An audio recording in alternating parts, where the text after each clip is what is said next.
ایک شخص رسول اللہ صلی اللہ علیہ وسلم کی خدمت میں حاضر ہوا، کہنے لگا یا رسول اللہ مل ایمان، مجھے کیسے پتہ چلے گا میرا ایمان ہے بھی یا نہیں، ایمان کی کیفیت میری کس سطح کی ہے؟ اس لیے کہ یہ ایمان ایک سطح پہ تو رہتا کوئی نہیں، بڑھتا بھی ہے گھٹتا بھی ہے، بڑھتا بھی ہے گھٹتا بھی ہے۔ بڑھتا اتنا ہے کہ رسول اللہ صلی اللہ علیہ وسلم نے بتایا اکیلے صدیق کا ایمان ترازو کے ایک پلڑے میں رکھ دیا جائے اور دوسرے پلڑے میں ساری امت کا ایمان رکھ دیا جائے تو ایمان صدیق کا سب پر بھاری ہو جائے گا۔ لو وزن ایمان ابی بکر مع سائر امہ لرجح ایمان ابی بکر، ایسا بڑھتا ہے، ایسا بڑھتا ہے۔ اور بھائی گھٹتا ایسا ہے کہ بس اوقات پتہ ہی کیوں نہیں لگتا کہ اس میں ایمان ہے بھی یا نہیں۔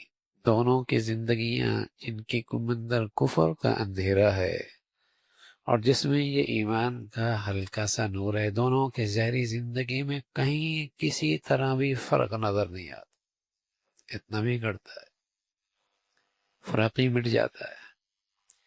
اور یہ بڑھتا ہے تو اس شان کا بڑھتا ہے، اس شان کا بڑھتا ہے، بڑھتا ہی چلا جاتا ہے، بڑھتا ہی چلا جاتا ہے۔ ایک ہے ایمان کی کیفیت، ایمان کا نور، وہ بڑھتا بھی ہے گھٹتا بھی ہے، بڑھتا بھی ہے گھٹتا بھی ہے۔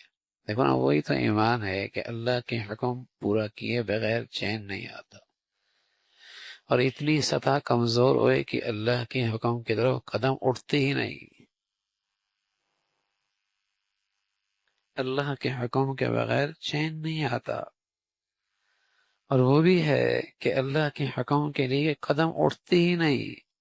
اب ایک شخص کو پتا ہے کہ یہاں سامنے الماری میں سیب ہے، اور یہ بھی پتا ہے اس میں توانائی ہے، اور یہ بھی پتا ہے اس کا ذائقہ بھی اچھا ہے، اس میں قوت بھی ہے، لیکن ہمت ہی کوئی نہیں، طاقت ہی کوئی نہیں کھڑے ہو کے اسے اٹھا لے۔ پتا ہے اسے، لیکن کھڑے ہو کے اسے اٹھا لے، قوت ہی کوئی نہیں۔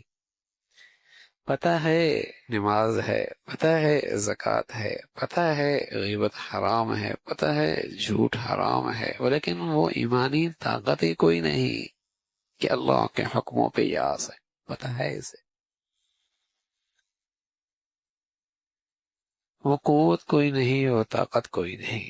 تو ایک شخص آیا کہنے لگا یا رسول اللہ مل ایمان، مجھے کیسے پتہ چلے گا کہ میری ایمان کی سطح ہے بھی یا نہیں، کس کیفیت کے ساتھ میری ایمانی زندگی ہے؟ تو پیارے رسول صلی اللہ علیہ وسلم نے فرمایا اذا سرتک حسنتک وساءتک سیئتک فانت مومن، جب تجھے نیکی کی زندگی خوش کر دے اور تجھے تیرا گناہ اور گناہ کی زندگی پریشان اور بے چین کر دے، سمجھ لے تیرے پاس ایمان کا نور موجود ہے۔ نیکی کی زندگی، نیکی تجھے خوش کر، آنکھوں کا نور ہو تو گھر میں نفع کی چیز آئے تو خوشی ہوتی ہے، سانپ بچھو آ جائے، ڈاکو چور آ جائے تو آدمی پریشان ہو جاتا ہے۔ آنکھوں کا نور یہ نفع نقصان دیکھ رہا ہے، آنکھوں کا نور یہ نفع نقصان دیکھ رہا ہے۔ نفع کی چیز گھر میں آتی ہے خوش ہوتا ہے، نقصان دہ چیز آتی ہے پریشان اور بے چین ہو جاتا ہے۔ آنکھوں کا نور دیکھ رہا ہے۔ میرے عزیزو، اللہ ایمان کا یہ نور نصیب فرما دے تو ایمان کا نور پھر دیکھتا ہے، نیکی کی زندگی آئی گھر میں خوشی ہوتی ہے، گناہوں کا کوئی گناہ کی کوئی شکل گھر میں آ جائے، زندگی میں آ جائے، پریشان ہو جائے، تو یہ پتہ ہے کہ اس کے اندر واقعی ایمان کا نور موجود ہے، ایمان کا نور موجود ہے۔ نیکی گھر میں آئی، بیٹوں میں، بیٹیوں میں، گھر کی زندگی میں، اپنی زندگی میں نیکی کا سلسلہ ہے، خوش ہو رہا ہے، وہ ایمان کے نور سے اس کا نفع دیکھ رہا ہے۔ گناہ آیا، اللہ کی نافرمانی آئی، ایمان کے نور سے اس کا نقصان دیکھ رہا ہے، پریشان ہو گیا، اف میرے کاروبار میں یہ گناہ ہو گیا، میرے دفتر میں یہ گناہ ہو گیا، بچی کی زندگی میں یہ گناہ ہو گیا، اس کا نقصان ایمان کے نور سے وہ دیکھ رہا ہے، چین نہیں آتا۔ جب تک کہ اپنے بچوں کو، بچیوں کو، اپنے گھروں کو، اپنی زندگی کو ان خطرات سے بچا نہ لے، چین نہیں آتا۔ جب تجھے تیری نیکی کی زندگی، نیکی خوش کر دے اور تیرا گناہ تجھے بے چین اور پریشان کر دے، فانتا مومن، تو ایمان والا۔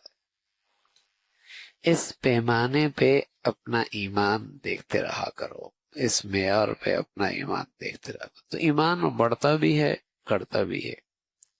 اور ایمان کی سطح بھائی ایسی بھی گڑھتی ہے کہ گناہوں سے خوشی ہوتی ہے، نیکی سے پریشانی ہونے لگتی۔ مسجد میں بیٹھنا مشکل ہے، ہاں، گندگیوں پہ بیٹھنا آسان ہے۔ قرآن کھول کے بیٹھنا مشکل ہے، غیبت میں گھنٹوں لگ جائیں مزہ آتا ہے۔